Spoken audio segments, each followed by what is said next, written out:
That Zed Podcast. Zed Podcast. Zambian conversations worth having. We talk to Zambian movers and shakers, change makers, the achievers. We also discuss interesting topics. Subscribe to our channel on YouTube, That Zed Podcast. Follow us on Facebook and Instagram. Listen to That Zed Podcast on Spotify, Apple Podcast, and Anchor. That Zed Podcast. Zambian conversations worth having. Hosted by K+. It's K+, baby. Great, man. Welcome to another exciting episode of That Zed Podcast. My name is K+, and you are? Really? I keep forgetting your name, bro. I keep forgetting your name. Me every single episode I have to. You know what my name is. I have to. You know what my name is. Say my name. Elson. There you go. But you make me sound like you're...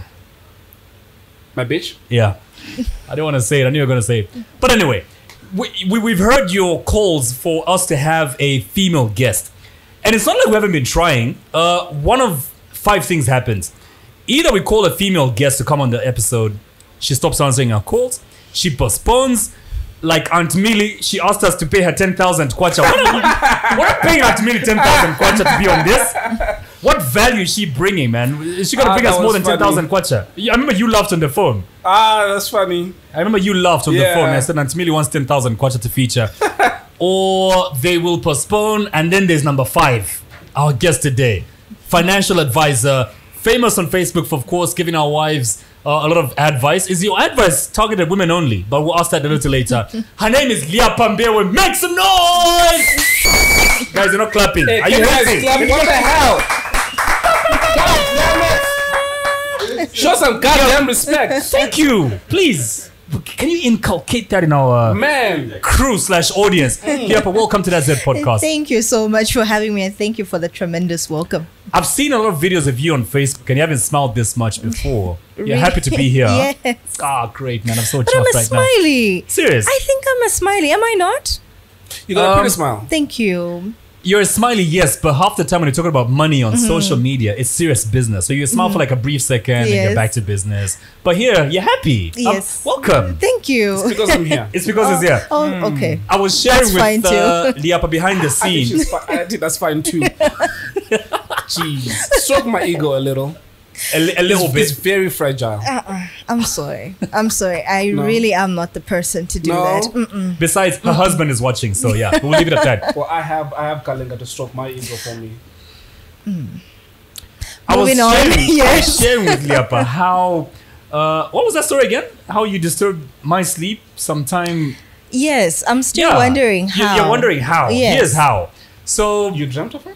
I didn't even know her until that night. How I couldn't sleep because of Lyapa Mbewe.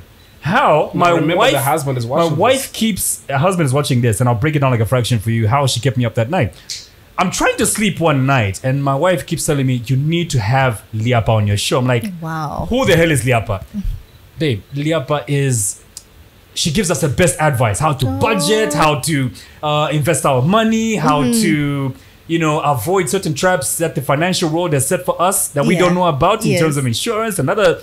You've got so much going on in our home without even you knowing. Thank you. So, Kalinga, why Thank was you your so wife much. telling you that you need to speak to a financial advisor?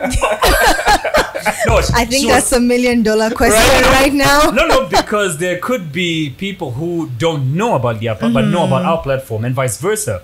So by us bringing Lyapa here, we're introducing her to our audience as well that may not have known about Lyapa. Yes, no, thank you. And I know.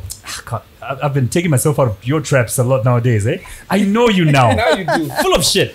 But anyway, like a baby's diaper. But anyway, Lyapa, it's so great having you here. And I really can't wait to talk about money and how I can multiply the little that I have and how Elson can make it from zero to having some money in his account. Yes. Zero?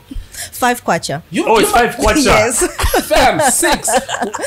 What is with people in this room being so disrespectful? I was 6 kwacha. 6 kwacha. Yes. Point of correction. Point of correction. Yeah, but I just thought it'd be interesting to start with, this episode with, social commentary before we get it deep into talking about you and financials. And there have been, so many stories of people, particularly men. I know you love speaking to women, but maybe we can talk about men. There have been, and I know this will be close to something that Elson loves talking about, that's mental health.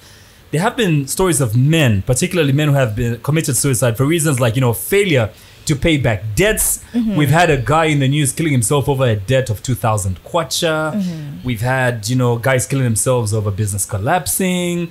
We've had guys killing themselves over being unable to provide for their families because, COVID happened or whatever other reason. What advice do you have, especially for people going through mental issues because of financials, like I've mentioned here? Okay. Yeah. I think first things first is I empathize with everyone that's going through such, especially when it comes to money, because it's a real issue. It's a real issue. We can't take that away. Yeah. And the first thing that you need to understand is you're not alone. There are a lot of people that are in it. There are a lot of people that have actually managed to come out of it. But the thing about debt is, for starters, you can't live outside your debt. And that's what a lot of us do. So you're highly indebted. So you keep digging this hole of getting more indebted and getting more debt to finance debt and whatnot. But you kind of need to get outside your debt and look at it from a holistic point of view and actually accept to yourself that I'm actually highly indebted. Only then will you actually get to a point where you come up with a mini plan of some sort. Okay. Yes. And most of the times when we sit down with people, because we do financial planning, we run a firm for financial planning. What's it called? Money Acumen. So half the time when we get someone that comes in and they want to get started with savings and investments, their investment journey, wealth creation and all, and they're highly indebted, we start by restructuring their debt. And the first thing to do is even just calculating your debt. You know that sometimes you like to approximate how much debt you have until you actually calculate how much debt you actually have, then it hits you. And this is why a lot of people get surprised when they find out that they actually owe a lot more money than they thought. It's because you've been living inside your debt. You actually haven't gotten to a point where you step outside and actually accept that I'm in a bad situation. So accepting that you're in a bad situation actually takes a lot. And that's what a lot of people don't have. They don't have the backbone to actually accept that it's a bad thing. I'm in a bad situation, but I need to get to a point where I pull myself out of this situation. And one of the ways you can actually do that is having a very honest conversation with the people that you owe money. So you actually structure these meetings with these people. If it's 5 people that you owe money, if it's an institution, you tell them your current financial situations. No matter how bad it gets, Kalenga, is, even if they take you to court, the court can always restructure your debt and say, this person only gets paid 1,000 kwacha. They'll be paying you 50 kwacha and there's nothing they can do about it. So have an honest conversation with these people that you owe. I owe you 5,000 kwacha. All I can manage is to pay you 500 kwacha. I'm in a bad space. I'm at a bad place, but eventually I will finish. It will sting, especially for men, because of ego and pride. It will sting, but that's not the end of the world. We've seen people that have actually come out of debt. Wealthy people that are currently highly indebted, but there's what we call debt restructuring. So get to a point where you understand that it's a bad place you're at, but you will get out of it. You have to have the backbone to pull yourself out of it. You're not alone. And the thing is, even the hand-to-mouth situation doesn't help. Yeah, true. Yes. So you are not alone. You will get through it, but you need to have a backbone for it because it's not going to be easy. It really isn't easy. And then there's good debt. Then there's bad debt. Yes. Then there's I've read a lot of Robert Kiyosaki's books and how he talks about, financial advisors always tell you, get out of debt. Yes. Invest for the long term. And he always talks about, I don't know why financial advisors will always tell you to get out of debt. He says he's always in debt. Yes. But he uses debt to make him rich. Yes. So how do you advise a Zambian who's in a different economy from where Robert Kiyosaki is? So it's a mindset shift. Yeah. Anytime, every single time we talk about money, it's a mindset shift. You find, let me start from here. You find 2 people earning the same amount of money and one is always broke. Mindset. You work in the same office, 15th one is broke, the other one has money. Mindset. One understands that money is not supposed to be spent in the first 5 minutes, but there's a way I'm going to set up a money management system. Mindset. It takes a lot of time, a lot of discipline, and a lot of having your own personal goals to actually get to a point where you can keep a little bit of money for yourself, because that's the only money that belongs to you other than dishing it out to everyone. It's the same thing with debt. So for us to get to a point where Robert is, where he looks at money as good debt, is you need to stop getting debt for spending. The first amount of money you get, you want to buy a vehicle. The first amount of money you get, you want to show off. You get a loan for a business, but the first thing you want to do is to show off to everyone that you're now a business owner by getting the latest car, getting the latest wardrobe, the latest phone, A house in Kingsland. Yeah. Really? Are you giving out my... Well, as long as it's not from a business loan, you're doing good. No, I worked hard. Yes. To get your house For in it. Kingsland. And now I have got 6 kwacha in that house. Perfect. Speaking of house, though, and I really can't wait to have Dumisani Nklube on this podcast, because you seems to agree. When I watched your episode on his, we'll call it a podcast. Well, it is a podcast. It's recorded content. So Dumisani actually went out, and this is a very unpopular opinion. He actually called it stupid buying a house first when you've got big money. Investing in a house, it actually doesn't even call it an investment. And I think what caught people's attention, what made it controversial, was him. I can't remember the exact wording. I think he called it stupid buying a house. Yeah, I wouldn't use that word in particular, but if you look at it from building your portfolio, it is actually the wrong way to go. Why? Because you are locking up money in this structure. You can only look at a house or real estate as an investment or an asset only if it's earning you income. But as long as it's not earning you income, it's a liability. It's not an asset. So, he actually called it the foolishness of building a house. Well, I won't borrow his word. I won't borrow his words, but it's actually very true. You need to get to a point where you build your liquid assets first. So building your liquid assets, you find that from whatever it is, this pot of money that you've put aside in your investments, the income that you're getting from there is what's supposed to then buy you what we call financial freedom. So now get me. The money you get from your earned income, which is your salary, from your business, which is your business profits, then thereafter you pay yourself a salary or anything like that, that is seed. Yes, it's not supposed to be expense. It's not harvest.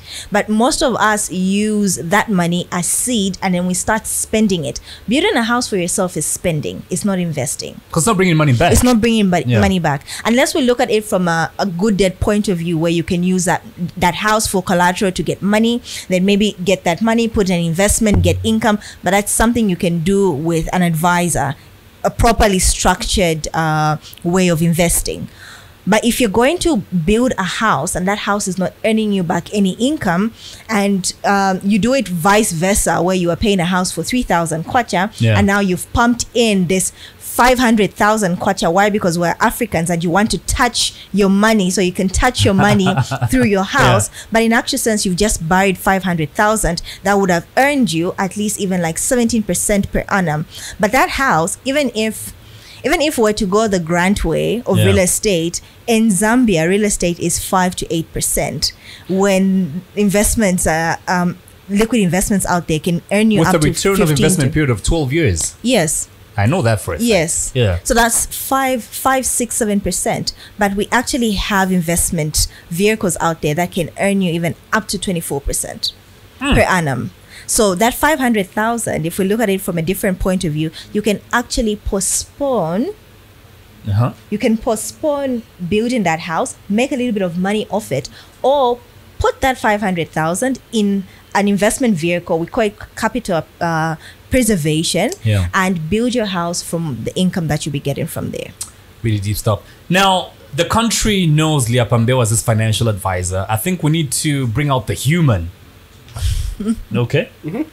Did I say the right thing? Yes, you did. Yeah.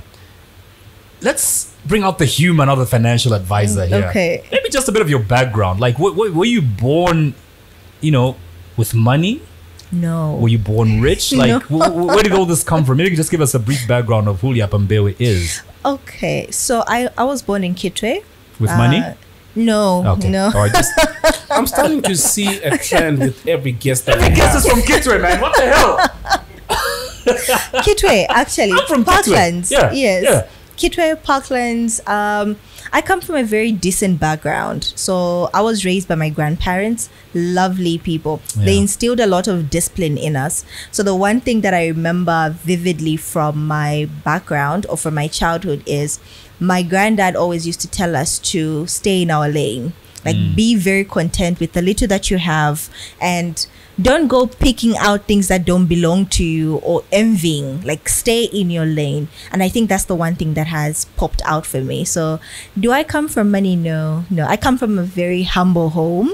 Of course, we never slept hungry. We went to school. We could afford at least the bare minimums or everything that we needed. Yes, was provided for. So where were your parents? So my dad was working in Northwestern Province. I live with my dad. He would always come. So I did live with my dad at some point. And my mom was in SA. In South Africa. Were they still together? No. Okay. No. Okay. I was a love baby. Oh, Love child.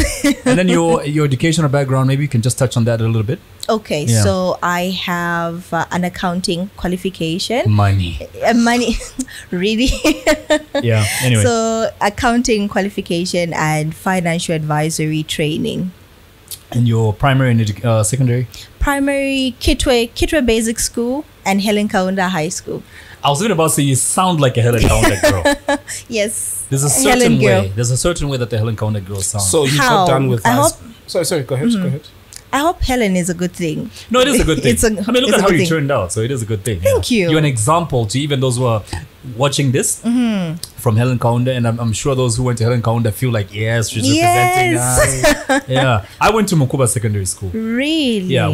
When did you finish your high school? I know we're 20 giving out your age now. You kind of are. Yeah. Yeah, you But kind it's of okay. are. It's just a number. Is it? It's a number. Is it? Yeah, it is a number. No, you asking me for my age is me asking you how much you make. And what's wrong with that? Yeah. Are you going to answer if I I'm- ask you I'm how much gonna- you Yeah. make per month? So I own my own business, so it fluctuates. How much on an average? Which one? Because I've got two. Or per average, Average between 150 and 200,000 a month. Okay, before or after tax? after. Okay, great. I'll go for the same.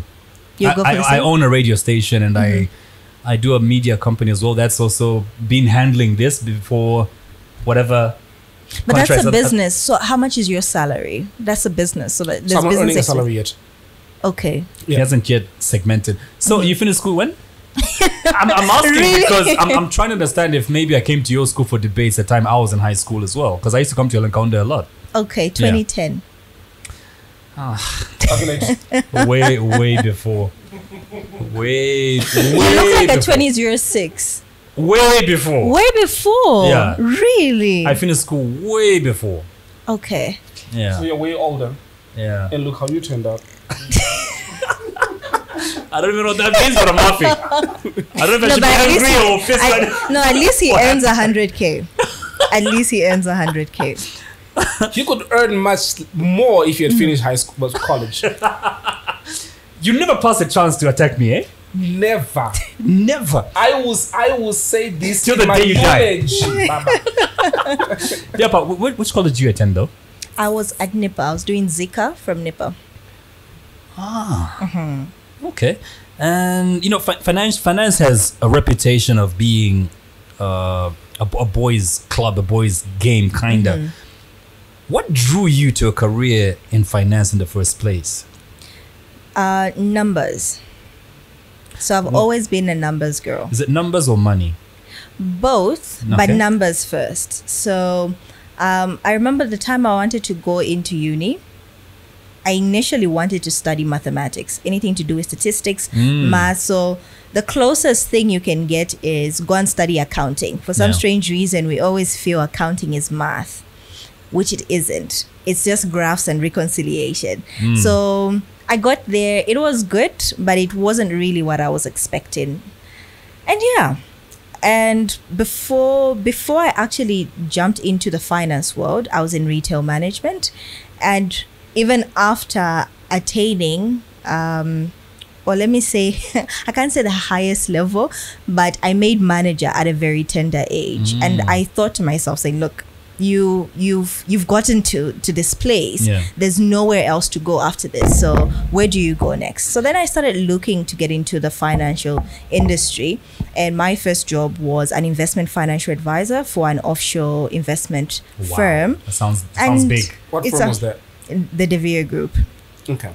So it was good. It was a good experience. It's a good training platform there. They teach you numbers, they teach you money, they teach you investments, they teach you how to speak, they teach you how to interpret money, and so on and so forth. So it was a very good jump for me, and it just propelled me from there. You mentioned Nipper. Did you ever have a party girl phase in your college days? I did. It's hard to marry the two now because you're like this serious person, corporate and all. How was that though, the college days? I did. I'm a staunch Christian now. I'm a Jesus girl. I'm a church girl, or anything like that. Hallelujah. Hallelujah. But I never take away the fact that when it was time for me to party, I did it, and I did it well. I can't imagine that, eh? Really? I just can't. Okay, let me give you a brief background, Yeah. just for context purposes. I never used to take any of these ciders you people take or anything like What were that. we taking, never, whiskey? yes, and rum. So You went in hard. Yes. So Wow. I kind of, when it was time, I did it, and when it was time to get out, I actually did get out, and that's why I'm not really driven by it. The time came and the time went. It was good. It was good. My first year at uni was. It was. Do you remember? Do you remember the wildest thing you did? No, I don't want to talk about it. That wild, huh? Not really bad. If you were caught, would you have been expelled? No. So it wasn't that wild? No, it wasn't that bad. No. I like that you brought this up because that's what I like about this podcast. The way it brings out the human element of our guests. And I know a lot of people on your page only know the finance side of Lyapa Mbewe. Yeah. But this, I think this is going to make people think like, you know what? I can actually make it to Lyapa level because the way people see you on social media, it looks like you've always been this bookworm. Your life has always been in order. You've taken whiskey and rum and wow. No, I have Now parted. you've got a chance in making it in I know. You know, I actually Nah, told it's my too late for younger you. brothers saying, I think I've drunk enough for everyone. Like, just sit. Like, there's nothing out there for you guys. So what did you feel your vice was in uni? It's a safe space. It's just a few of us. Let's just say I turned out okay. Yes, you did. I turned More out than okay. okay. I turned out good. You want to know what okay looks like? You turned out way more than okay. But look, I'm a money person. He makes 100K. He's good. Right. In fact, And you make $1 million. I make $1 million. Speaking of, I want to find out how affordable are you? If I need to make more because I feel the opportunities are so vast, Yes. and you've got a bit of coin coming in, how affordable are your fees? They're very affordable, actually. Right. Very, very affordable. So we have a range. So if you come in for the first time, it's only 1,000 kwacha. Only. For what? 90 minutes. So it's a financial planning session for 90 You're minutes. actually cheaper than my therapist. Can I tell you, she charges me 1,800 for an hour, and I have to drive all the way to Mimosa. I hope you go every day. No, Once a week. You need it. You Once need a it. week. No, I've just started. All right, okay, cool. Yeah. We need to change that to every day. Well, that's affordable. That's but very for Kali and affordable. I, it could be free for the first couple of months, right? No. Yeah, I thought we're friends. That's why we No. brought you here. No friendship. Money. No friendship in business. Money. Ha, business No. people. No? We don't mix. We So- don't mix friendship with money, family with money. We don't. Before we get to the serious business stuff in this episode, you've spoken about how you were this, party girl in college and all, and now you have all this serious business image about you. How do you balance, the two? Like, how do you find balance between your social life and your public image nowadays? I think I have very real people around me. Okay. And also it's just about being yourself. You don't have to pretend. Okay. Whoever it is that I am on social media is really who I am. And the thing is, there's I don't even know how to put it. There's this demand for you to be a certain way, and also a demand to interpret to others of who you are and who you're not. So unfortunately, I am not responsible for how you interpret me, but I'm responsible for how I put myself out there. That. Yeah. So I surround myself with people that have been there. Mm-hmm. The friends that I have been there since high school. Others have been there in my college days. We have proper conversation. If it's money conversation, we're having money conversations. If it's family conversations, we're having those conversations. If it's just us laughing, we're laughing. But it's who I am on and off camera. I'm glad you've mentioned childhood friends, because that sort of leads into my next question. Of course, there are friends that you had when you were at Telenkaunda High School. Yes. And as you've grown, your finances have sort of, you're not all at the same level. But how then do you maintain friendships with people who are not at your financial level, because you cannot really have the same conversations? I'll give an example of Lyapa Mbewe today makes 1 million kwacha, and then you've got a friend who's making 3,000 kwacha a month. Yeah. You're busy with meetings because you need to keep your net worth at that level. Yeah. And it's not easy. And then your friend is not too busy because that's the life she's chosen. And she feels maybe you think so big of yourself now that you're making 1 million a month. How do you still maintain those friendships with old friends especially?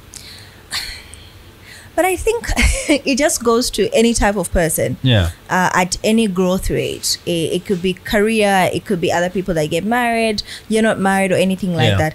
I'm really not responsible for how you feel. If we're going to be friends and you appreciate me as a friend and I appreciate you as a friend, we should be able to have certain values in place, certain things in common that we find, that we find pleasure in being friends, that relationship and building that relationship. Yes, the money does play a huge role, anything like that, but you can't be intimidated, or I can't be intimidated by you. I have friends that do bigger things. I have friends that, people that have 2-3 masters or anything like that, and you're there like, okay, you know what, I need to get to this level, I need to get to this level. Yes. And then you also have people, it just goes round the circles. Someone gets married before you, someone has more money, but you're not responsible for having to interpret yourself to every single person. If you're going to be my friend, let's have this conversation. If you need help with something, we're going to have this conversation. But I don't think I have time for someone who's going to feel as if I'm not a good friend just because I'm doing things that seemingly look as if they're bigger than what you're doing. That we should be friends through and through. If you need help with something, if you want help with something, come, let's have a conversation. Or else we're not friends. We really are not friends. Yeah, but that drives into my point. You are a growth evangelist, if I may, especially when it comes to financials. Yeah. So if your net worth is always growing, sorry to always tie it into finance, but it's got a lot to do with even friendships, right? Yeah, you know what I mean. You're like a financial growth evangelist, and if you've got friends who are not growing at the rate you are, do you still feel the need to maintain the friendship though?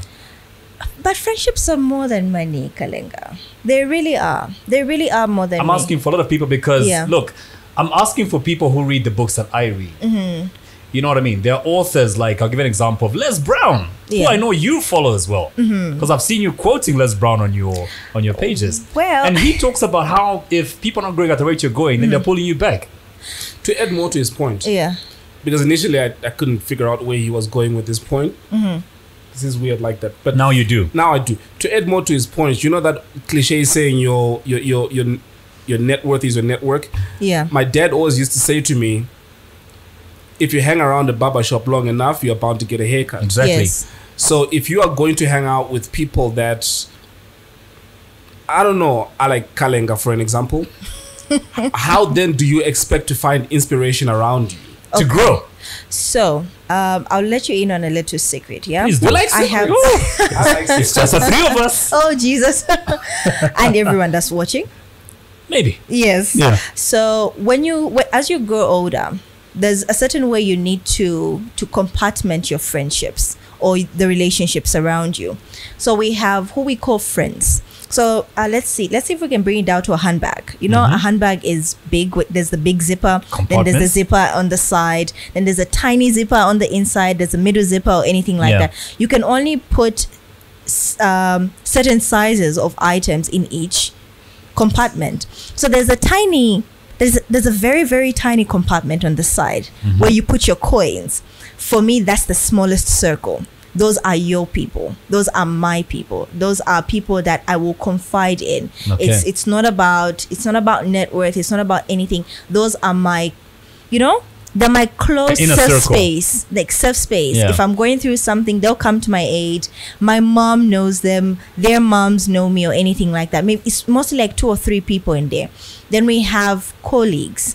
Then we have acquaintances. Then we have business partners. You have people that you can call and speed dial if you need to get a deal through or anything like that. Those are the people then that you need to extend to ensure that your net worth is growing at the same pace as theirs. So there's people that you need for every part of your life. But if you're going to take your money conversations, you can, but if you're going to make that as the prime of your inner circles, then maybe it might not serve the purpose. Yeah. But I actually do have people that I have conversations with, people that we set goals together.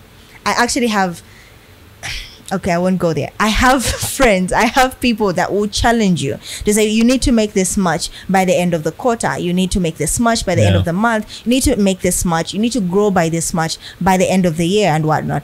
They might not be part of that little compartment, but they're actually part of the bigger picture. And they're not a lot of people. There might be 3 of them in that particular circle. Yeah. But when it comes to friendships out there, people that don't have the same routine, you can choose.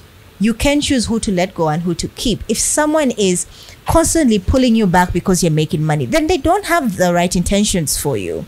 Right. Yeah.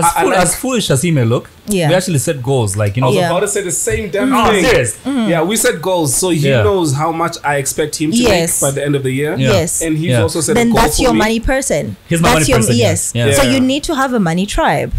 I'll give you, for example, women have village banks. Those are not their friends, but that's their money tribe. They know they need to make money. Everyone in there needs to make money. We need to hit, village banks go up to even 10 million kwacha nowadays. A bank grows that much. They grow each other's net worth, but those are not their friends. I have got a friend of mine. I swear he didn't pay me to say this. Komba. I don't know if you know him. Yeah. We were talking about a product that he's also so the whole village banking, but now imagine that digitized where you are able to do it off your phone and whatnot. But anyway, the point that I wanted to make was you spoke about your qualifications. It was in accounting. I think you also mentioned financial advisory. You went to school for that, right? We have to be trained by the Securities and Exchange Commission. Who do you feel the perfect financial advisor is? Somebody that has the academic qualifications for it. You went to school.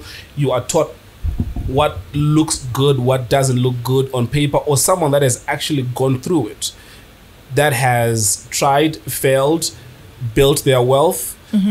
How do you pick and choose who to get your advice from when it comes to financial advisors? Smart question, man. Who I get advice from, or who to give advice to? Any person who would like to pick a financial advisor. You know what I mean? Because there are people that have got amazing qualifications out there, right? But they've never actually gone out to build a business. But they know on paper who to pick out, what looks good because of what they've been taught. But when you actually say, all right, cool, so what have you built and what have your experience been? Now suddenly they look at you like, wah, wah. So I think for me, when we're having conversations with our clients, the one thing that we always assure them of is you need to have a conversation with someone who has your best interest at heart. I need to understand you, understand your risk appetite, understand what What will cause you to lose sleep? We actually had a conversation with the bank. We won't mention it, with a bank that you had troubles with or anything like that. Then I kind of know that you've been burnt before when it comes to placing funds in a certain institution. So I need to get you comfortable before I can even recommend an investment institution. So I already know what you're looking for, what you're not looking for. Is it assets under management? That's your biggest concern. Is it systems that are operating well? Is it someone that's not going to run away with your money or anything like that? So we have these conversations with people, or personally I have these conversations with people where I get to know who you are. What are your investor characteristics as an individual? Why? Because it's your money. It's your hard-earned money. You work hard for it, only for me to take it away and put it in different places that you are not comfortable with. So you need to trust me. And these relationships are trust-based, because I'm taking your money and I'm putting it in places where I feel are good for you. So you need to trust me to a certain level. Absolutely. Yeah. No, my question, because you've answered it partly. My question is, if I'm on the market for a financial advisor, there's yourself and there is, I don't know, Mulenga. Yeah. What am I looking for in a financial advisor to know that this is the perfect one? Because Mulenga, for an example, might not have actually done investments for her own. Yes. But she's gone to Harvard and she's been taught what to look out for in theory, but has never actually done it. And then there's you who has built maybe a portfolio of your so own. So you'd know that, okay, fine, on paper or in school, this is what in theory taught. You're taught. But then in reality, these are the challenges that I then face that you will most likely face too if you're to go down the same path. Definitely. So I think you've answered it for me. Yeah, so you actually have to make these placements for yourselves. You'll need to lose a little bit of money for me to actually interpret it to you, saying the risks involved is in some months you will make money, in some years you might not make money, and or if it's a 15-year investment, maybe in the first 3 years it might look good, but then thereafter the markets might not favor you. Especially people that are investors, especially investors that have invested through the COVID period, they will tell you that there are certain investments that did very well and then certain investments that didn't. So you kind of need to, you actually need to be a market player. You need to be a market player. If I'm telling you about stocks and shares, I need to have stocks and shares, because then I need to feel the pinch when CEC goes up or when CEC goes down. When Zanaco is making their first billion, you kind of need to interpret it to a client saying you've actually missed out from Zanaco making their first billion after taxes and all. So you need to be a market player. I think that's just the decent thing to do. You need to be a market player. Yeah, but you've made quite a lucrative career of teaching people about financial management using your social media platform. Before I even get to my question over this, how did the idea come up for you to turn your social media platforms into a financial literacy class? Okay, so remember I told you that I jumped into the financial world and whatnot. Yeah. So my first job as an advisor was dealing with high net individuals. So people that earn big money. Yeah, because our minimums not were Elsen, no. And it's 6 kwacha, no. No, not 6 kwacha, unfortunately. So the thing is, you're having these conversations. You've got a target market. You've got a target market of MDs, CEOs, big business owners, and all that. Because the minimums you're talking about, unfortunately, the low to medium income earners might not be able to afford. And you're having a conversation with this person that takes home relatively good money, but then even they don't know what to do with their money. So after you do this financial analysis, you do a financial review, and then you actually find that this person has no idea what to do with their money. They're terrible at spending. They have no investments. Then the thought came in saying, if everyone is thinking that wealth is equivalent to income, then even the ones that earn more don't actually have it sorted. So what about the one person that's earning 5,000 kwacha? If a person that's earning 120K doesn't know what to do with their money, then it must be worse for someone that's earning 5,000 kwacha. Yeah. So then you understand that it's not a money problem, it's actually a mindset thing. Then the sharing came about. So you just want to tell people that there's certain helpers, there's certain maids that take home 1,000 kwacha and they've built a house for themselves, of course in their finance range. But what's stopping you from actually doing the same with your 6,000 kwacha or your 10,000 kwacha? So if you keep complaining that I don't have money, but someone that takes home 1,000 and maybe a husband brings home 1,500, so a household income of 2,500 have managed to put up maybe a 5-roomed house or a 3-roomed house, but you with your 10,000, you're complaining that the money isn't enough. Focus. Yeah. Then it's not an income thing. It's a mindset thing. Yeah. You've taken the words right out of my mouth. I was about to talk about, is it a mindset thing or we just don't understand financial management? And then again, why is it for Zambians? Why does talking about money make us so uncomfortable? Because money in itself is a sensitive topic. Not really. Yeah. It should not be. That's the thing. I don't get it. Why should it be sensitive? If you earn 5,000, you earn 5,000. Yeah. I don't understand why money is really a very uncomfortable topic. I feel because a lot of people don't want to face their money triggers head on. So you know that you spend a lot on gadgets, especially for men. Men, it's cars and gadgets. You know that that's a problem for you. You know that 10 years down the line, what you purchased or the latest phone that you purchased 10 years ago, you won't actually have anything to show for in the next 10 years. You don't want me to have that conversation with you because you want to show to people that you are keeping up with trends. But if I have a conversation with you that, yes, let's buy the 35,000 kwacha phone, but also make at least an investment equivalent to 35,000. The first thing you're going to say is, I work too hard for my money. Yes, like I need to actually purchase that phone. If I tell you, yes, your car is beautiful, it's worth 500,000, but you actually have investments equivalent to 500,000. You're going to bash me. No, maybe it's because you just don't have a car for 500 quid. Maybe when you have a car for 500,000, come, let's have this conversation. But the one thing that I'm telling you is, let's build a little bit of wealth, because I don't want you to be that uncle that says, we used to make money at some point.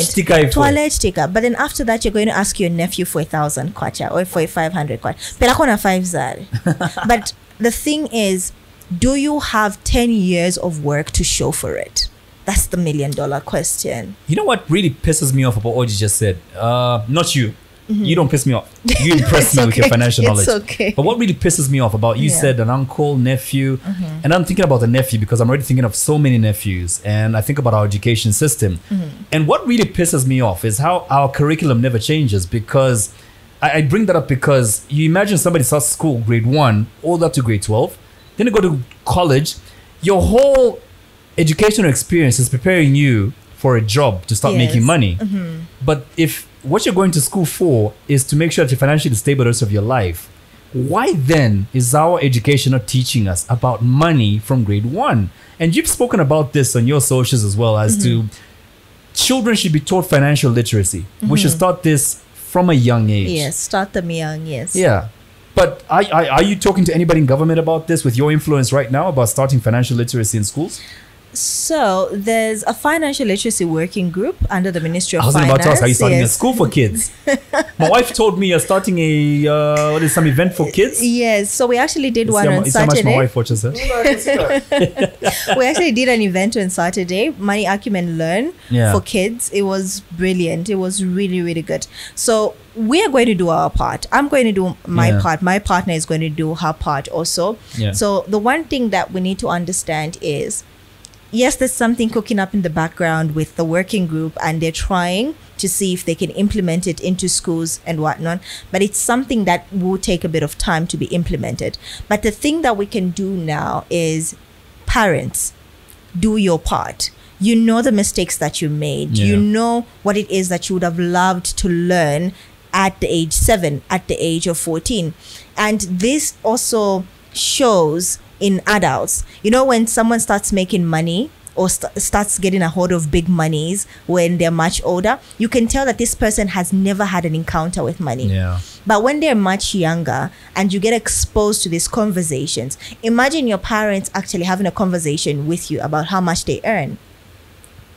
You won't get excited. Even the older you grew, maybe for you, the older you grew, you understood that, look, in order for me to make money, I need to earn, I need to keep a little bit of money for aside for myself. There's education, so there's college coming up. That means we need to set up education plans. There's retirement coming up. Now our parents are retired. So according to how they are spending their money, you can actually tell the kind of lifestyle they live in retirement. Those are some of the things that we actually have to have with our children. You will tell which ones their parents had a conversation with by the way they spend money. They're not excited because they've actually had a feel from a way of having these conversations with their parents. I agree with you. So I have got, on every podcast I'm talking about my son. I'm turning into one of those parents that speak about their child everywhere. Mm-hmm. I have just recently started a system with him, because initially he used to be really careless. Mm-hmm. So I've started a system with him where he's turning 5 in April. Okay. He earns his money. Mm-hmm. Or partly because I'm broke and I need income. But essentially, there's a list of chores that are drawn up on the fridge, right? So if he does dishes, there's an amount which is attached to it. Yes. If he decides he wants to help with wash the car, there's an amount that is attached to it. So what I have noticed is, if he had been a nuisance about wanting a bike that costs 5,000 kwacha, for an example, fine, you're going to buy it, but you'll say, listen, we'll go half. Yes. I'll put in 5,000, you put in the other 2,500. And what are you doing for it? And so what are you doing for it? Yes. So these are the list of chores. So the highest Make will be your washing own a money. car, and washing a car will get you $50. Yes. Washing dishes will get you 20. So you will notice that when he gets that 2,500, suddenly he doesn't want a bike anymore. Now he wants to keep his money. Yes. Yes.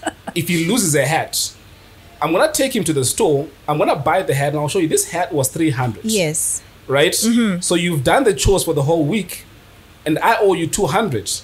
So in essence, we bought a hat which is 300. So you owe me 100. Yes. So you'll now notice that his attitude towards either him losing stuff, him earning stuff, him knowing what's important now changes, because he knows what it takes. It costs money to earn that. It does cost money. Yeah. And it's more valuable to him now. It is. Yeah. And also even just going, I like that concept. I really do. I love that concept. Another way of tweaking it, because we've had a lot of feedback based on that, saying now what happens when you take your child to your sister's house, or let's say Kalenga's house, and now he's expecting he's expecting a payment from each chore he does. Yes, like I did the dishes, where's my 20 kwacha? Of course it's very subconscious. He won't outwardly say it, but he'll be expecting it. So another way of looking at it is also setting milestones. For every third time you do the dishes, I'm going to pay you this much. So he knows that doing the dishes is actually part of grooming him, but also if you go the extra mile, I'll actually pay you for it. So you actually might need to just strike a balance. It a little bit, tweak it a little bit and maybe just strike a balance, because the next time he goes to his grandma's house, he'll be expecting a payment for washing the car. Yeah, makes sense. Yes, yeah. But it's a beautiful concept. I like that. My kids are not getting anything for free. There's some that Kalenga had started, and I thought he was making a certain point, but then he took it a different direction, where you touched on uncles, aunts in your life, etc. What do you think of black tax? Crap. That's my next question. She had a TED talk about black tax. Have you ever done a TED talk before? Of course I have. Do you know who you're talking to? Do you know who you're talking to? Do you know who you're talking to? So all three of us have done TED talks before. I've done a TED talk about passion. Hell no, I've never done a TED talk. I was being sarcastic. Anyway, I've done a TED talk about passion, and you've done a TED talk. You will live vicariously through us. Yes. Yeah. You've done a TED talk about black tax. Yes. I just wanted to extend this question with bringing out the fact that you've spoken about it on TED. Yes. Yeah, tell us more about this black tax that you speak of. I hope it just doesn't land me into a family meeting somewhere. I hope it does. So when it comes to black tax, honestly, I break it down in two ways, and you can choose which side of the coin you choose to fall back on. So first things first, when it comes to our older generation, our parents, there's nothing really we can do about it.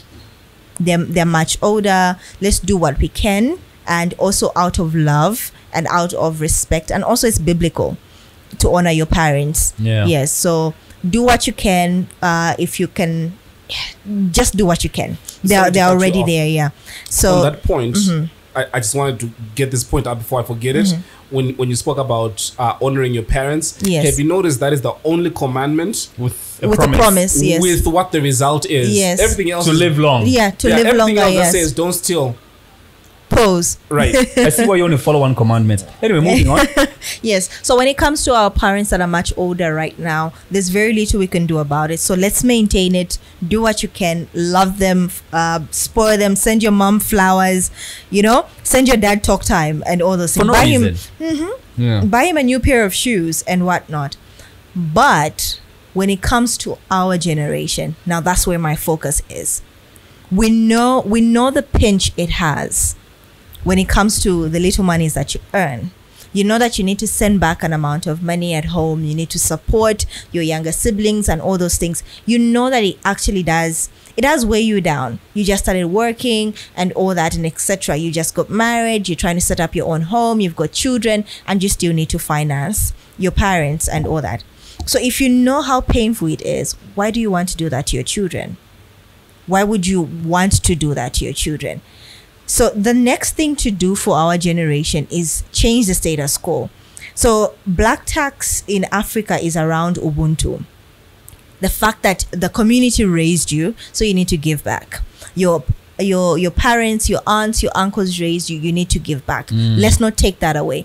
But I would want our generation to allow our children to give back from a point of love, and not because there's cohesion or there are curses following them saying, if you don't give me back or if you don't do this and whatnot, tawakapalwe, or you be cursed or anything like that. That's the worst thing you can ever do to your child. So the best thing we can do right now is plan, for starters. It's also biblical for generational wealth, for you as an individual to set up wealth for your children's children. So start putting things in line for yourself so that your children don't have to finance your lifestyle in your retirement. Pressure free. Yes. And also, let's be those parents or that generation that actually gives your children money. Imagine at the age of 21, you guys set up your own businesses and all those things. Imagine if your parents actually came to you with even just like a 50K saying, you know what, I know you're passionate about this. There you go. Go and set up your business. Of course, maybe they'll tie it to KPIs or anything like that and say, you know what, just show me results or anything like that.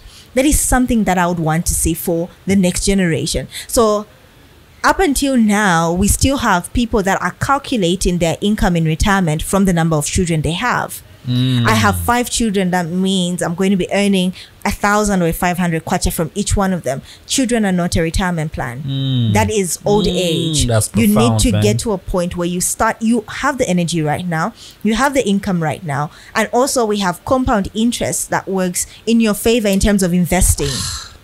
So if you're currently 35 years old and you know that by the time you're 50 you want to step back from active working, you have 20 years to plan for it.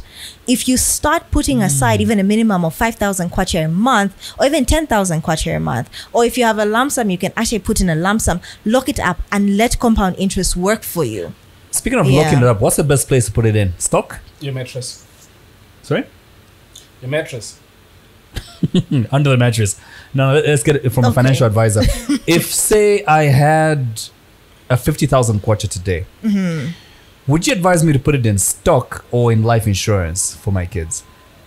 So insurance is diverse, by the way. So there's insurance in terms of life assurance or life insurance life. for yourself. I'm talking about life. Yes. Yeah. So life insurance Or stock. You need to sit down with me for a financial planning session because those are very diverse. So financial planning mostly is in premiums, where they ask you to put aside maybe like 200 kwacha a month or anything like that, just in case you dropped down and died. They'll pay your family a certain amount. Lump sum of yes, $1 million or something. Yes, according to what it is that you want. Then we also sum have assured, sum assured. So also under insurance, we have plans that are specific to an objective.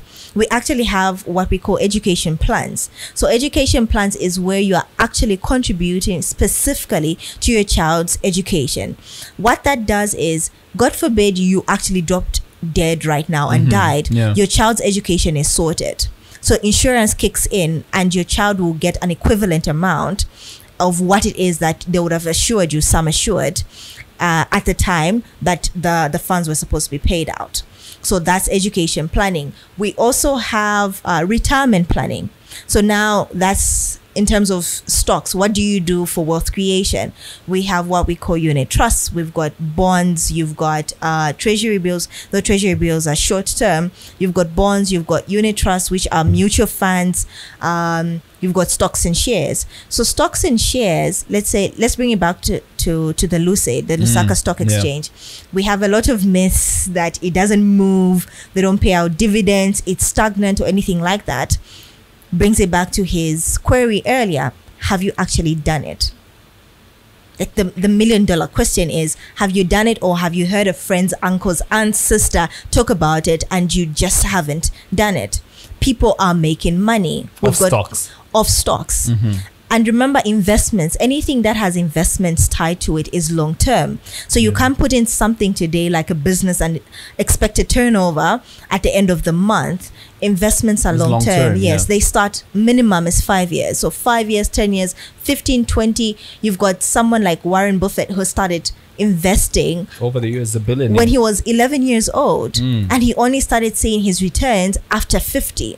And now he's a billionaire. So it actually tells you that most of the people that you're envying, especially a lot of people that are much older, started investing when they were younger, and they allowed time, which is your biggest currency, to make money for them. So when it comes to stocks and shares and bonds, or even just investing, you might want to start now and allow time to work for you. So we have great investment vehicles on the markets.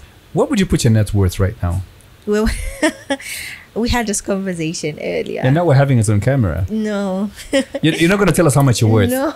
We want to motivate the young girl out there who's thinking, I'm also at Helen Kaunda Girls, who I just finished high school, from Helen Kaunda Girls, and I want to be like Lyapa. But how much does she make, and why should I look up to her? Okay. Well, looking up to me is not tied to my net worth. But speaking. To some people, though. To some people, well, then maybe they're not supposed to be looking up to me if they're looking at my net worth. So the thing is, if you're going to have a conversation, if you want to have a conversation with me, we can have that conversation behind closed doors, and we can start building wealth together. I can show you on how you can start building wealth. You're my new best friend. With the little money that you have, even with the 500 kwacha, I can actually show you where you can start. You know, believe it or not, with just 1,000 kwacha, even less, you can actually invest in stocks and shares. Do you know that? Yeah, I do. Do you know that, let's say, I like CEC because it's trending. It moved from 2.60 from like 3 weeks ago to 3.41 just currently. So you can see that even just 2 kwacha, one share is 2 kwacha, and you can buy 100 stocks for 300 kwacha. I don't know why people are drinking their stocks away. And also remember that the Lusaka Stock Exchange, well, since its inception 25 years ago, has grown at an average rate of 24% per annum. Damn, that's big. That's big. So if someone that was, and I remember a channel made mention of this, if someone that was investing just 1,000 kwacha a month, let's say your parents decided to do this for you 25 years ago, and we're investing just 1,000 kwacha a month worth of stocks. That's compounding, right? Right now, your portfolio will be worth 18.9 million kwacha. My children are rich. They're rich. It's official. So that 1,000 kwacha that you're always throwing away or doing things that you can't even track, if you actually just start putting that into stocks and shares, it'll be worth a lot of money. So it's trying to run away from instant gratification.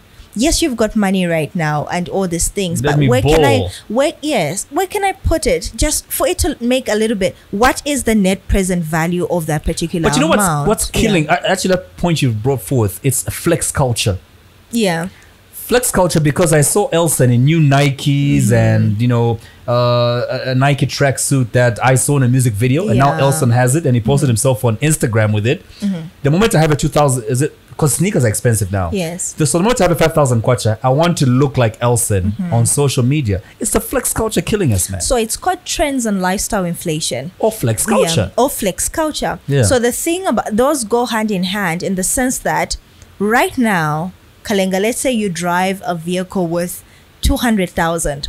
The day you get a hold of 1 million kwacha, guess what? You want to upgrade You want to upgrade the vehicle. So that ties into lifestyle inflation. What if you can maintain, if at home you and your wife, if at home your budget currently is 4,000 kwacha per month on your expenses, so even if you actually get an income increase, how about you maintain your expenses and increase your investments? That's how it's supposed to make work. more. I want kiwi fruit. Yes, you want 5 types of cheese in your fridge or anything like that. Cheddar. Let's get the wealthiest. The wealthiest have always maintained their expenses, only until you can buy yourself what we call financial freedom. I'm glad you brought this up. I was going to bring it up later. There's so much debate on. I love this topic of money, man. You've noticed how I'm just flowing today. The wealthiest people also have this debate as to how to spend. Yeah. I'll give an example. We've spoken about Grant Cardone and how he would tell you, why are you going to have this poverty mentality of, I'm going to live within my means. Yeah. Live outside your means, because that's going to push you to make more money, which is what he does.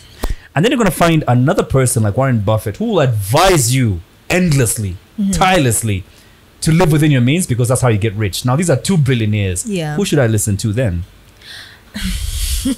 One is saying, spend more so that you push yourself to make more. And he's also a billionaire. He's done that. That goes with the type of business you're in. And also, how can I put it? The type of industry you're in. So there are certain industries that will require you to look a certain type for you to make money. Yeah. Yes. It's also called an investment. It will require you to put on a sharp suit, expensive shoes, so that you can get a bigger deal. What are you saying about Jimmy K? He's my friend, you know. Oh, shame. Unfortunately, I'm not talking about Jimmy K. You sure? No. Expensive shoes. But if his shoes and his suits get him money, then leave him be. You know why I bring this up? Because when I listened to Grant Cardone, I started giving myself pressure. Yeah. When I had a pressures for tires, I would give myself stress, pressure to make more money. And how would I do that? Even when my salary was 600 kwacha, I would live in a 2,500 kwacha house. Oh, no. But you know how that made me more money? Yeah. I would hustle more. Next thing I find myself making 50,000 kwacha because I started running around more to afford a certain lifestyle. That can work for few people. Unfortunately, it might not work for everyone. So the thing about, and I go the Warren way. It's the same. I go the Grant Cardone way. You go the. I do that all the time. I give myself pressure to make more money. But when it comes to Robert Kiyosaki and Warren, they have the same mentality. I know that for a fact. Yeah. So the reason why they say that, or they go that route, is for them it's wealth creation. Yes. So they don't believe in instant money. They believe in growing. Long-term, and also growing your money. So if you're going to go into the way of, you know what, I need to make money right now, I need to live this lifestyle so I can earn this money and whatnot, the art of discipline might not come to you when you actually have those funds, because you've never learned the art of growing your money. What if you adopt both? If you adopt both, Which it's a good thing. do. It's a good thing. It's a good, but it's very few people. Yeah. Very, very few people. It requires a lot of discipline, actually. A lot of discipline, and you read a lot. I do. You do read a lot, and you also implement. So there are a lot of people that actually look at people that make a lot of money, and they want the end product without understanding that the Warrens and all actually had to wait a longer time for them to make their money. So when it comes to which one should you adopt, for me, I always advise the route of actually growing your finances, especially because right now a lot of us don't have inherited money. We don't have lump sums of money coming in. We only have what we have, and eventually this is what leads us to, you get to your retirement age, you get your lump sum money, you build a 3-bedroomed house, you buy a farm, and more to the point that he was making. Yeah. So I got 3 points. I was actually having to type them down so I don't forget. That's how much this guy talks. More to the point that he's making. I wanted to find out, do you think, because I sort of get where he's coming from, where if you live in a certain house, yes, the luxury, the comfort that comes with that, the possibility of losing it would drive you to make more, to hustle, so you maintain a certain lifestyle.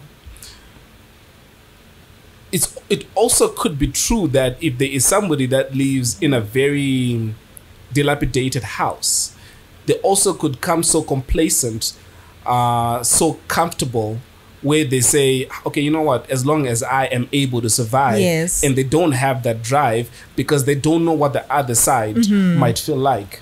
So do you feel that still having, more to the point that Kalenga made, having the mentality of either first living beyond your means, which then pushes you to maintain what you already have, would still be unadvisable? I wouldn't advise it. If you ask me in my own opinion, I don't think it's something that I would advise, in the sense that you're living a fake lifestyle. That's for starters. Yes.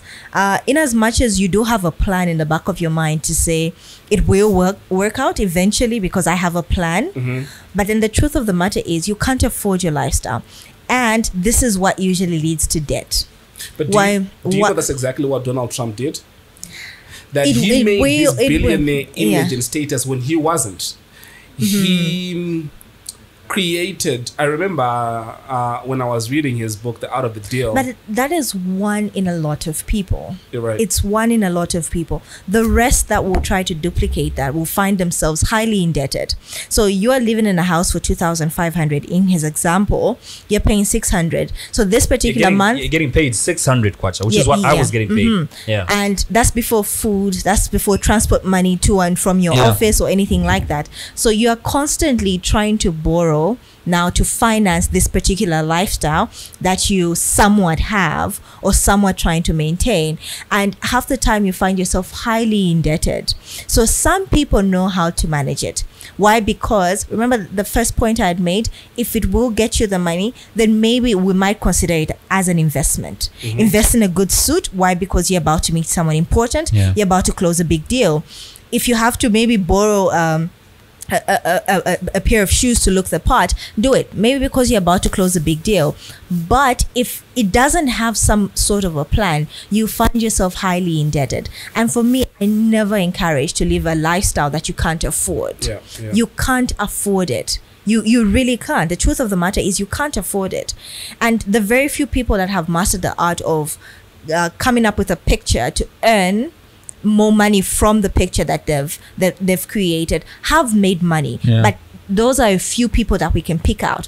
And we also have a lot of cases of mental health, suicide, highly indebtedness. Why? Because you're trying to come up with this certain image of, we've even heard people that will get a car and they can't finance it, they can't pay for it eventually. Why? Because they wanted to look like a big boy. Can you actually afford your lifestyle? You can't. The truth of the matter is you can't. Right. Yeah. But what I also wanted to find out. I remember a couple of times trying to start a business. You've got a fantastic business plan. You have got a great product or service. You've got consumers already. But you don't have the finance to finance it. So there's a lot of people, there's a lot of entrepreneurs that have got businesses that would like to start their own hustle. You go to a bank and the first thing they ask you for is collateral. But I don't have any. So what advice do you give to people that are starting up their own? It could be farming, it could be selling tomatoes, and you've got ShopRite saying, yeah, bring the tomatoes, we'll sell them. But you need a start. You need financing. Right.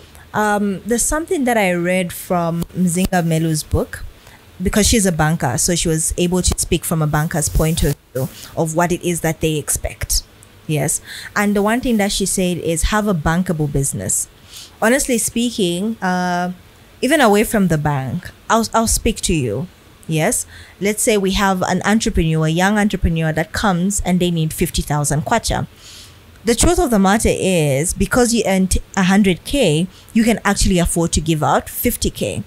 But you're not willing to just give it to anyone. You are not going to give it to that person. Why? Because it's your hard-earned money.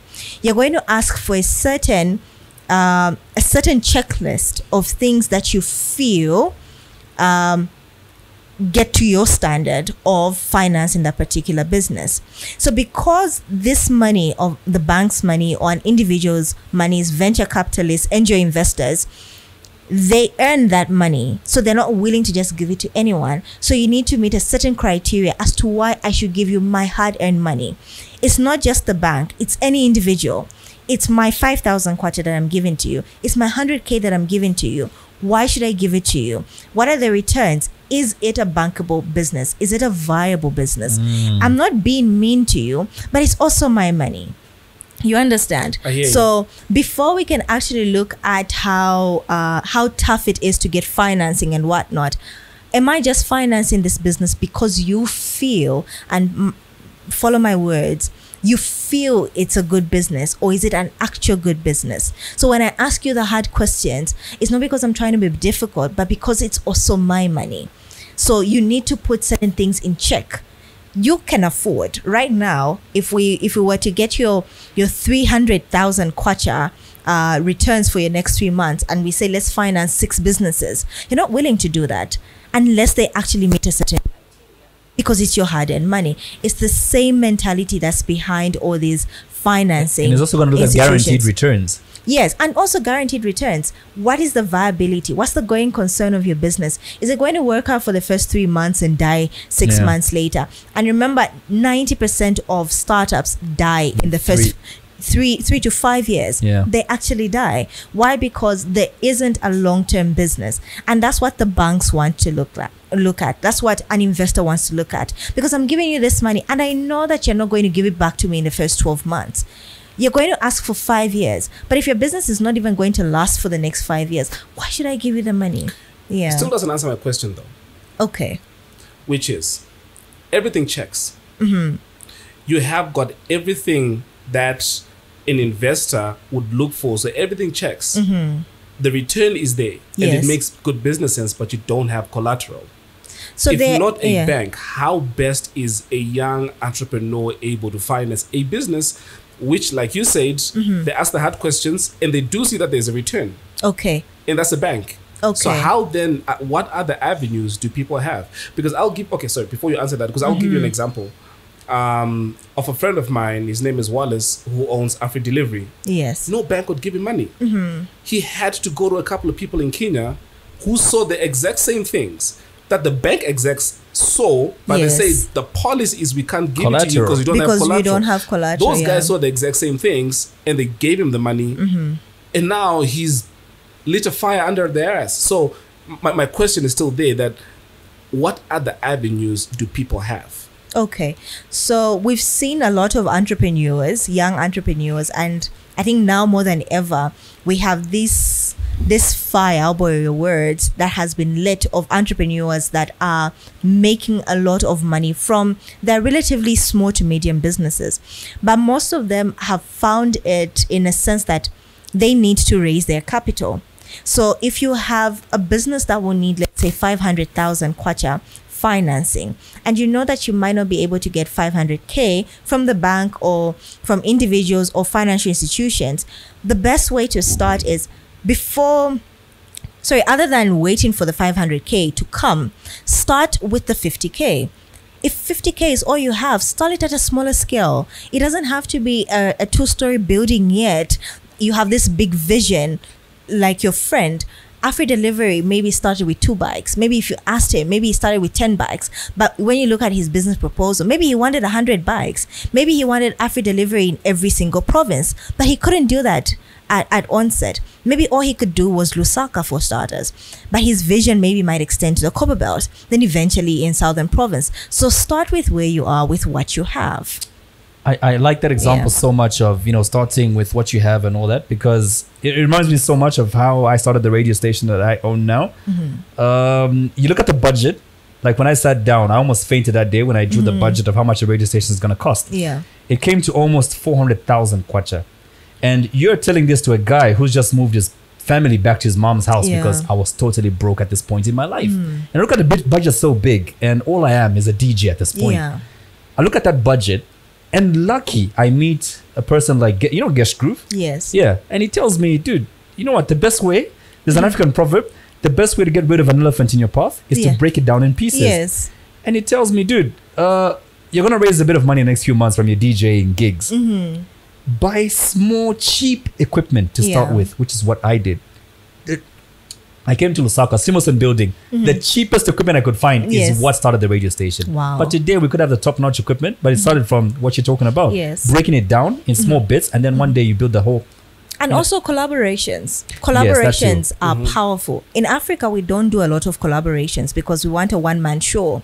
But collaborations, if you go to the US and the Western countries, you find it's a group of friends, it's a family business, or it's, you know, people around him that helped him finance that business or anything like that. But we don't have that in Africa. We want to be the boss. We want to be the CEO. If I have a business idea and you have a business idea, it kind of marries. You both of you want to start a radio station. Why not just start it? Instead of setting this one up and this one up, why not build this? I have 50K, you've got 50K. Let's do something with our 100K. We both want to be the boss. Yes, but everyone wants to be CEO. You want to be innovator. When you look at Facebook, who really started Facebook? It wasn't Mark. It was him and his friends. Yes, but everyone wants the limelight. So let's take 2 steps back and also do this introspection of, can we actually hold hands and start this thing? But also just start from where you are. For me, I believe start from where you are. Exactly. I know women that go to China with 30,000 kwacha, make their first order, come back, resell, raise 60,000 kwacha from there, go back, make some more. Then maybe after their 4th order, then they'll open a shop. Yeah. I think more to the point that I just made, because government has got a lot of programs running, which was what I was hoping you'd touch a bit more on. I know the Ministry of Youth and Sport had programs that they were running where they were giving capital to young business people, as long as you had a tight business plan. Correct me if I'm wrong, there must be an institution which is under the Ministry of Finance, which is the Zambia Credit Guarantee Scheme or something of the sort. There's Zambia Credit, and there's also CEC. Yeah. Yes. So which helps you if you need to get money from a bank but you don't have collateral. They step in. So those are practical examples of what a young entrepreneur. And again, if you go to a bank, just the other day, I got a bank that came to me and offered me an overdraft. I told them I don't have collateral, and they said, "But do you know that an insurance company can give you collateral, can give you security without you needing collateral?" So that I felt a lot of people don't know this. And this is why I brought in that question, because you saying if you've got 50K, start with 50K, you're talking to somebody from Komisis who cannot even have 2 pennies to rub together. So how then can that person, because now they feel that disconnect, that she's saying, oh, start with 50K. I don't even have 2 kwacha. But I'll tell you one thing. Even the same institutions that you've mentioned will finance an already running business. Do you understand? So you need to actually have a running business for them to finance. You need to have a certain, even if it's just 1 order prior to what you're asking. Like, have you actually done this before? That's what people want to see. Even let's say you get an order to supply 100 shirts or 100 t-shirts or anything like that, and you need X amount of money, and then you're asking, saying, look, once I get the payment, I'll be able to pay it back. You will go that route. But even before that, they will ask for some sort of a track record. Have you actually even just supplied even just 5 t-shirts? Have you just brought even two shirts to Money Acumen? Have you ever supplied anything? Do you even know the supply process? So you can't, unfortunately, you can't go to these institutions if you don't have some form of first-hand experience. Like, look, I'm asking for financing for a chicken run. I think Vusi has mentioned this before. Before you ask me for financing for a chicken run, what are you doing? Have you actually supplied eggs before? Do you know how it feels like taking eggs to a shop and them rejecting? How did it feel that particular day? Have you ever been led to a delivery? What were the implications? Did your transport show up or not? What were the implications or anything? So those are the risks that are attached. And fortunately or unfortunately, that that is what makes you bankable. That I actually have a little bit of experience in my supplying business. I've done this once before, even just once before. And I think these were my experiences around it. So it's not to bash you, but even before I can finance a particular business, I want you to know that it's not an easy thing. Even just keeping chickens. Everyone wants to keep chickens. But also other people will tell you that business is not as viable as you think. Why? Because there are certain T's and C's attached to it. It might look easy, but the ones that are doing and that are making money off it are people that have been doing it for a very long time. So do you have firsthand experience with what it is that you want to venture into? That makes you bankable. Collateral or not, it makes you bankable. Just first-hand experience. What do you think of cryptocurrency? Crypto, people are making money off it. Have you tried it? 6 years before, yes, I have tried it. Did you make money from it? Yes, people are making money off it. Yeah, there's a company called Yellow Card in Zambia. I see it all over. Yeah. You can easily jump into it and you can buy some Bitcoin off it, some cryptocurrency. I'll tell you this. What you don't understand, you will demonize.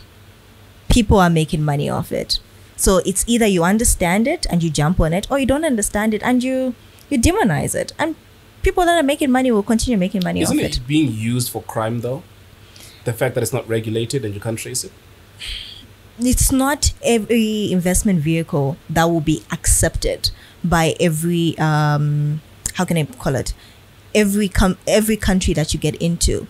Bank of Zambia has its reasons. Have a chat with Bank of Zambia. They'll tell you they have its reasons. But we also have countries who their central bank are actually implementing cryptocurrency as part of their portfolio. It's only recently, until recently, we've had this gold rush where everyone now wants to buy gold. Yeah? So why is it that everyone wasn't doing it then? So eventually when everyone catches up on it, and also there are certain countries that just want to do their own due diligence, they just want to understand it. It's not that they think it's being financed by crime, but every country, crime. Or financing crime.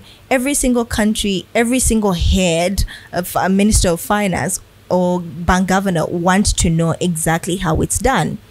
Or maybe it might collapse anytime soon. So people don't know. It'll people grow don't know. Yeah. Do you think governments need to regulate cryptocurrency? It's not regulated on a global scale. So now, yes. So each individual government, do you think they need to regulate it for that country? It's preference. I'll tell you, and I'll bring it down to. I'll simplify for someone that's watching. Something like Village Bank. Village Bank is not regulated, but everyone is doing it. It's something that they keep telling us about it. They'll keep warning you about the risk of someone actually running away with your money. But they'll tell you go ahead and do it at your own risk. So there are certain investment vehicles that you can't get to the T. They won't come to you if you want to go into NFTs. We've got NFTs now. That was going to be my next question. Yes, we've got NFTs now. It's a picture. It's literally a picture. A photo. It's a photo. A drawing. Yes. How am I going to come to you and tell you what to do if you want to invest 1 million kwacha because you feel that's the next big thing? That is now your risk appetite. It's the same thing with gambling. Gambling has been there for years. Gambling is not regulated, but people make money off it. It's your risk appetite. But then the government also could benefit if they regulate it. They could tax it.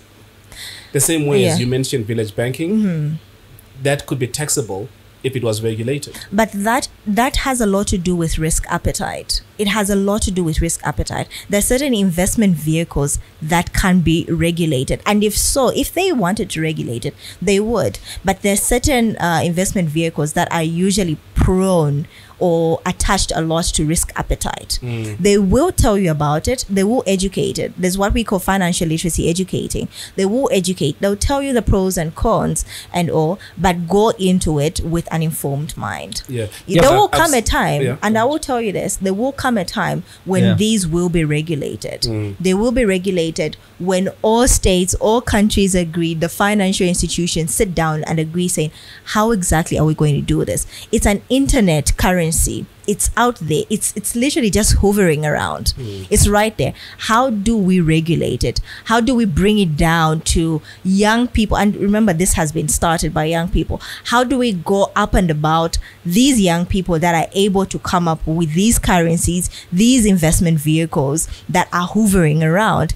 Before we know it, they will regulate it, and another one will come, and another one will come. So what happens? What long-term plan can they put in place that when we actually put this or implement this particular I don't even know how to put it, something similar won't emerge, because we are getting something new every single day. Right. Bitcoin that was $1 is now $40,000. How do you explain that? Yeah, because I've seen that America is now started the process to regulate it, because you know, with the sanctions that have been passed on to Russia, yes, and how what's the currency that they use in Russia? It escapes me. Whatever that currency is, they are now the ruble. They're now using Bitcoin to circumvent. Yes, even just sanctions. Zim, you can go to Zim and you find that. Right. Yeah. So that's where essentially my thinking in terms of regulating eventually crypto. It will be regulated, but it's something that you can't force on each and every country. Yes. Why? Because everyone has a different interpretation of it. Even certain countries that just don't want to hear of it. They just don't want to hear of it. But the thing is, you just because you don't understand it doesn't mean you should demonize it. Yeah, but you're always talking business, finance, and I'd love to know more about you, though, the human. Yeah, I mean, that's what this podcast is about, right? Yes. Yeah, bringing out the human in Lyapa. Yes. You posted very beautiful wedding photos on your social media when you got married and all. Yeah. And I'd like to talk about your husband right now. He's not here, but maybe you can just talk about him from your perspective. You know, some husbands feel threatened by the success of their wives. How does your husband support your career? I don't know. I don't know how to put this without sounding as if it's something that's coming out of a book. He's the one person, I think he's the one person that is the loudest cheerleader. Great. He wants, come on, if we could get it done to the best and highest level, he wants it done. He wants it done for me. He wants me to be the biggest and best version of whatever version there'll ever exist of Lyapa. And I think it comes down to also picking the type of person you want for yourself. Yeah. Yes. If you know, vision and purpose is something that we should take seriously, especially when you're about to get married. I'm not going to get married to someone who's going to shun me. I'm not going to get married to someone who's going to be intimidated. My husband is not intimidated. What is he going to be intimidated about? Yeah. He knows who he is. He's a manly man. I think, let me put it that way. Yeah. He's a very manly man. He knows what he's supposed to do. I think he finances me a lot. I'll say I swindle him. Come on, Millie. I swindle him. What does he do? He's in insurance. Funny thing is, I know her husband just on the phone. Yeah. It's not like you have a crush on him because you haven't stopped talking about it. Yeah, off camera. Yeah, I spoke a lot about him, because I didn't know that Lyapa's husband is the guy who talks on the phone on a regular basis. Why were you talking to him? We do business. What kind of business? Business. Well, let's just say the company where he works, they advertise with us. With the radio station. With the radio station, yeah. So now, would you have dated a John Soliobwali? A John Soliobwali? No. You wouldn't? No. And you being in finance, are you the one who handles the finances in the house? No. Like, budgeting and all? No. Believe it or not. I don't. The financial affairs, you don't touch those in the home? No. When I get home, I'm a wife. So you don't believe in growing with somebody? I do. So when you're about to get married to someone, I'll tell you, whether they have money, where they've made it or not, me and my husband started together. We did, and we're still growing. We are yet to get there. 3 years. Yeah. So that's when you started? Growing? No, we started growing in our relationship. Okay. We kind of knew that we're going to get married. I at least I hope I wasn't the only one who thought we were going to get married. But we kind of knew that this was something that was long-term or anything like that. But the one thing, other than just money, is vision. You need to actually see that this person knows what they want for themselves and they know where they're going. Half the time you find, especially young men, a young man is, he's just starting out in his career. He's earning relatively okay money to get himself going. But if you can actually tell that this person is going somewhere and you guys can grow together, it's a good thing. He doesn't have to have it all together, but he needs to have some form of a vision. So what do you say to the statement, which hurt me a lot because I'm broke? With your six kwacha. Six. Man. That Jimmy K was saying, unless you've got money, don't get married if you're a man. You need to have your affairs in order. What does that mean? Wives are expensive. And I'll say it this way. Not that they're demanding money from you, and children. Not that they're demanding money from you or anything like that. But just running a household does require some form of money. Just some form of money. Yeah. And I'll say this, there's a minimum of some sort. The rentals need to be paid. Food needs to be bought in the house. If you've got children, the children need to be fed. They need to be taken to school. So you need to have some form of stability. So if you can afford those things, I've seen people that get married with 4,000 kwacha. He earns 4,000 kwacha, but he's able to manage his household affairs. Just manage your household affairs. So when that's you're broke, fine. you shouldn't get married. When you're broke, no. You shouldn't get married? Because There's no. no hope for me. No, but only because you don't have your affairs in order. What do you think of prenups? Do you and your husband have one? No. They're Zambian. We don't do that here. No. What do I think of prenups? Yeah. It's preference. There's certain things that are preference. Do you think it's preferred though? In most because marriage really is an institution. It's supposed to be long term. It's more like a business deal. So do you think it's preferred? So because I'm Christian, when you get into marriage, you're getting into a covenant. You, your partner, and God. Yes. So even when you're getting into it, at least be some sort of sure that this is the person you want to spend the rest of your life with. But the problem is nowadays we're getting into marriage for the wedding. For the wedding, and that's it. We're more prepared for the wedding than we are for marriage. Marriage. Marriage is some sort of, it's heavy. I'll tell you this. It's heavy in the sense that it's a different person. You're a different person, different upbringings, different interpretation of life. Two very distinct people, two very different beliefs of how things should be done. And also the challenges that come to you, you need to understand that half the time it's not supposed to be you fighting the challenges. Sorry, it's not supposed to be you and your partner fighting each other. It's supposed to be you two fighting the challenges against that the world, come. you two against the world. Yes. Yeah. And it shouldn't be a cliche. Things will happen. People lose jobs in marriages. I don't know. Business goes down. Business goes down. Yeah. You have a child. Your child dies. Things happen. Those are heavy things. But the one thing that you need to understand is even when you're choosing your life partner is, are we able to hold hands together when life comes at us? But the problem is we keep fighting ourselves. Why are you fighting yourselves? You're supposed to be fighting the challenges that come at you together. So I feel even when it comes to things like prenups or anything like that is, do you understand the synergy you're about to get into? Do you understand that this thing is not a 2-year thing? It's not a 5-year thing. It can actually go up to 35 years. Life expectancy in Zambia is 85. If you get married at 25, that's 60 It's actually 36. years. Pardon? Life expectancies are 36. No, right but you now. can go actually up to 85. No, You can actually go up to 85. So I was listening to what you were saying and bringing out the Christian side of you. God is the provider. So if the person that you're marrying, and I also do believe that at times that union is what brings blessings in order for certain doors to be opened. Yes, definitely. Right? So if I am broke now and I do get married, and that opens up certain avenues, then why not? Because again, going to your point, which hurt me a lot because I'm broke. Yeah, that because you shouldn't get married when you're broke. Broke is relative. Yes, really. Broke is relative. Are you intending on staying broke? You know, there are people that are There are people that are actually broke because they don't have money, but then there are people that actually have a broke mentality. Like, you just intend on staying broke.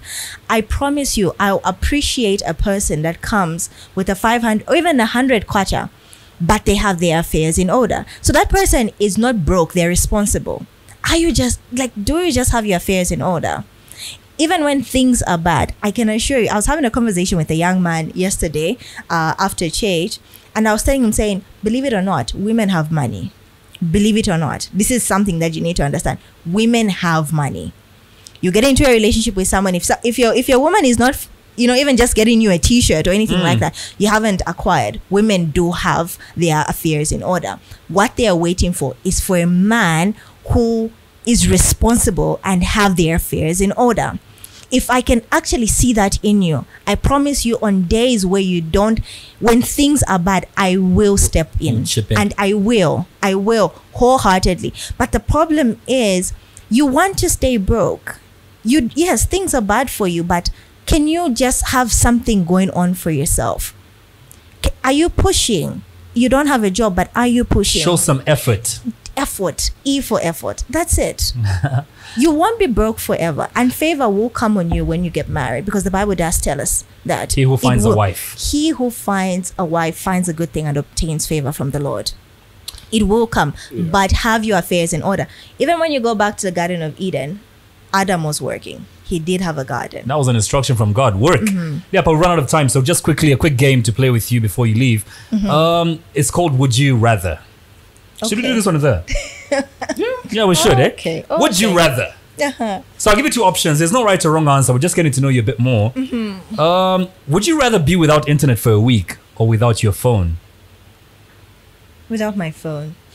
You can survive without your phone, but have internet on your laptop. Yes, because of work. I don't like my phone. All right. Would you rather meet Kenneth Kaunda or the current president? The current president. Why? Well, because he's the current president. I think she's saying this for the camera. She's trying to get a deal from State House. No.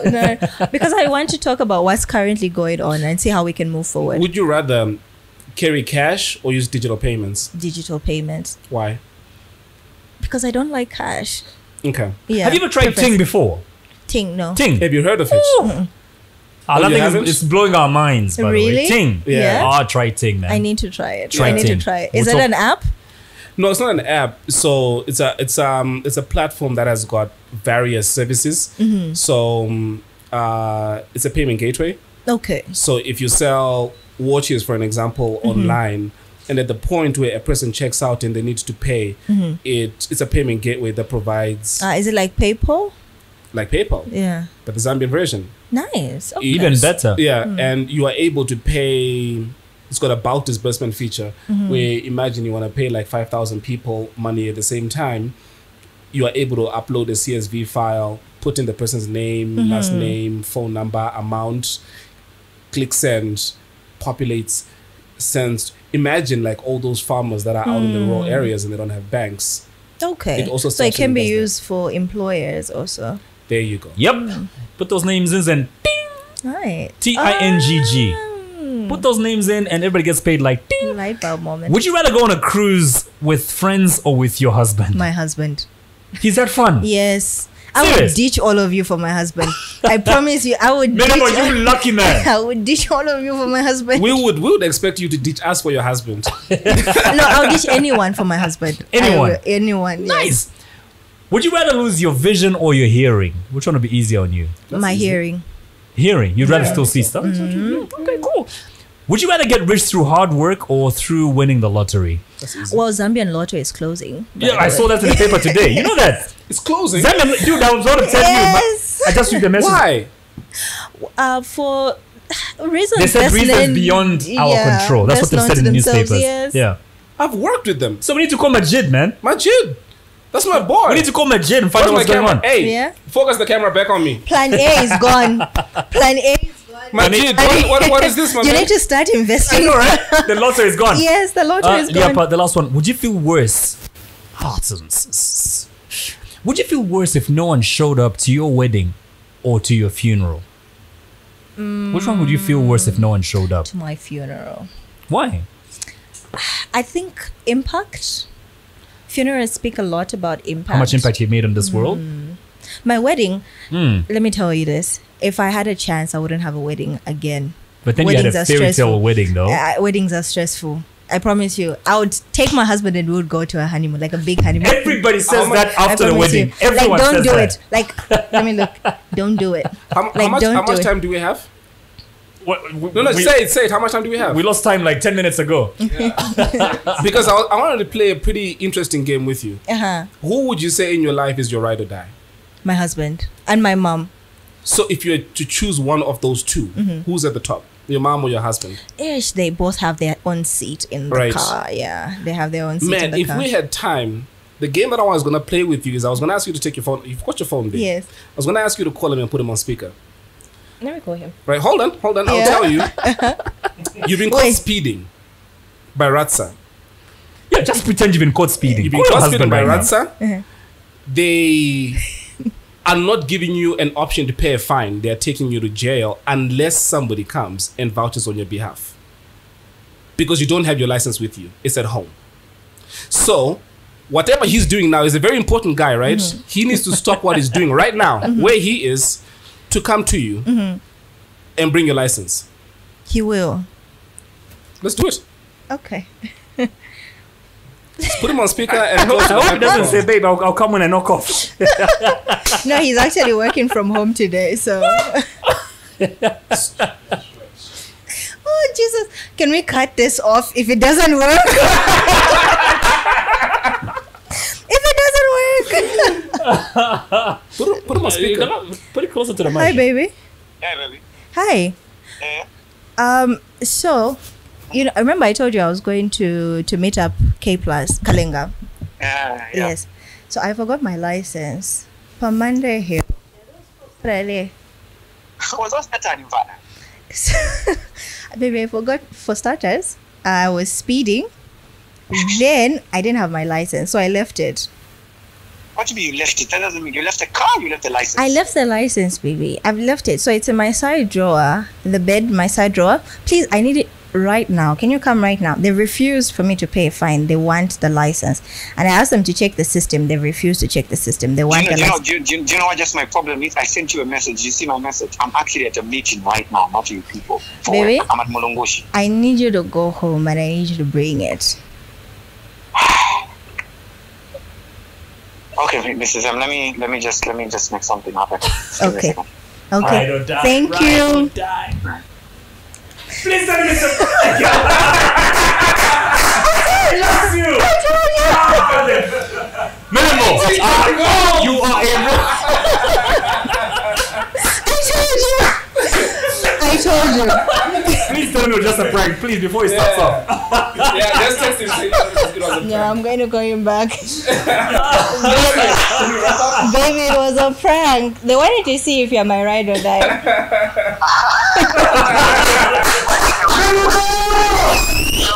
I'm literally apologizing to you. I have to go. I'll call him back. Good job, my man. Get out. Vote for Limo! That's your ride or die. That's your ride or die. No, he is. All right, this has been Zed Podcast. What a fun episode, man. I didn't think talking about money was this fun, though. Yeah. We've talked about money. You need to get into the habit of talking about with your friends, with your family, children. Even when you're drunk, just say, how much have we spent today? Yeah. 10 pin. We need to put 10 pin in our investments. Equivalent. These are conversations you need to have, Yes, man. But then again, when you bring up such, people look at you like, yeah, you know what I mean? Yeah. Yeah. So remember, you can follow Lyapa. What's your page again? Lyapa Mbewe? Lyapa Mbewe everywhere. Lyapa Mbewe LinkedIn, Lyapa Mbewe Insta, Lyapa Mbewe Facebook, and moneyacumenadvisory.com, the website. Learn more about money with Lyapa Mbewe. Remember, you can follow us as well on Instagram, that's Zed Podcast ZM, Facebook, that's Zed Podcast, Twitter, the same, that's Zed Podcast. And on YouTube, where you're watching us from right now, it's That's Zed Podcast. Next week, another 5 episode coming up. Remember, do follow us. Click subscribe on that YouTube channel. Yes, that's and one like. thing. That's one thing you people need to do. I don't know why you are so lazy to click subscribe and the notifications button. How long does it take? Not half a second, actually. You can also listen to us on Spotify, Anchor, Deezer, Stitcher, Apple Podcasts, plus more. Till the next episode. My name is K+. We are not doing this.